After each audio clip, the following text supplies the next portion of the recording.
नमस्कार। आज 5 जानेवारी ब्रह्मचैतन्य गोंदवलेकर महाराज आपल्या आजच्या प्रवचनात आपल्याला काय सांगतात ते आपण ऐकूया। श्रीराम। नामस्मरण व एकाग्रता। नामस्मरण करताना चित्त एकाग्र का होत नाही, त्याकरिता काय करावे? नामस्मरण करीत असताना हजार तऱ्हेचे विचार मनात येतात हे खरे। त्यांना आवरण्याचा पहिला उपाय म्हणजे त्या विचारांच्या मागे न जाणे। विचार मनात आले तर त्या विचारांना फाटे फोडून ते वाढवू नयेत, म्हणजेच मनोराज्य करू नये। विचार येतील तसे जातील, तिकडे लक्ष देऊ नये। चित्त एकाग्र होण्याकरताच नामस्मरणाची गरज आहे। चित्ताची एकाग्रता ही फार पुढची पायरी आहे। चित्त चंचल आहे, त्याला कुठेतरी स्थिर करून ठेवल्याशिवाय भागत नाही, म्हणून ते नामात गुंतवून ठेवावे।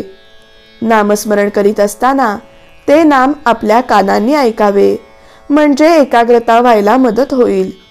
एकाग्रता झाल्याशिवाय नाम घेण्यात अर्थ नाही आणि नामाशिवाय एकाग्रता होणार नाही, या संशयात न पडता साधे सोपे नाम घ्यावे, म्हणजे आपोआप एकाग्रता येईल। दुसरी गोष्ट अशी की ज्याची आपल्याला आवड असते त्यात आपल्याला एकाग्र होता येते। आपल्याला विषयाची आवड असते म्हणून विषयाचे सेवन करताना आपण एकाग्र होतो। मग त्याचप्रमाणे विषयाच्या ऐवजी आपण परमात्म्याची आवड धरली तर त्या ठिकाणीही एकाग्र होता येणार नाही का? म्हणून आज विषयाची जितकी आवड आहे तितकीच देवाच्या प्राप्तीबद्दलही आवड ठेवावी, म्हणजे आपल्याला त्याच्या ठिकाणी एकाग्र होता येईल। एकाग्र होणे म्हणजे त्या ठिकाणी समरस होणे। मीठ पाण्यात टाकले म्हणजे ते पाण्याहून वेगळे राहते का? योग केल्याने एकाग्र होता येईल हे खरे, पण जोपर्यंत समाधी आहे तोपर्यंतच ती एकाग्रता टिकेल। सर्वानुभूती भगतभाव पाहणे हेच खरे एकाग्रतेचे साधन। सर्व ठिकाणी तोच भरलेला आहे असे समजल्यावर द्वैत कुठे राहिले? आणि जिथे द्वैत गेले तिथे आपोआप एकाग्रता आलीच। अशी एकाग्रता साधते तीच खरी समाधी होय। मनुष्य अगदी एकटा असला किंवा एकांतात असला तरी आपल्या कल्पनेने तो अनेक माणसे आपल्या भोवती गोळा करतो।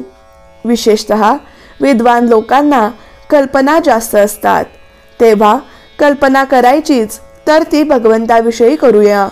भगवंत हा दाता आहे, त्राता आहे, सुख देणारा आहे, अशी कल्पना आपण करूया, त्यातच खरे हित आहे। कल्पनेच्या पलीकडे असणारा परमात्मा आपण कल्पनेत आणून सगुण करावा आणि तिथेच आपले चित्त स्थिर करण्याचा प्रयत्न करावा। श्रीराम जय राम जय जय राम। श्रीराम जय राम जय जय राम। श्रीराम जय राम जय जय राम।